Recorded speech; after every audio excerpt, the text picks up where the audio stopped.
June 3, 2024, this is my day 1 of using Dr. Leo Salicylic Acid Acne Treatment Drying Lotion to treat my cystic pimples that I got for the past 2 weeks after I stopped using my pills. So just a little bit of background. I have PCOS for 7 years now and I've been super dependent with pills.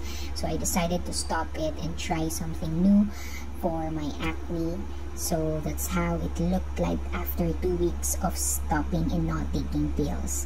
So the Dr. Leo Salicylic Acid, that's how it looks like. It's white, and then the packaging comes with 20 pieces of cotton swabs for you to apply the solution. So there, that's a very small bottle there, and that's how you're gonna look like when you apply it.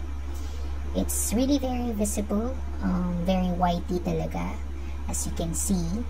So it's really best that you apply it during the night.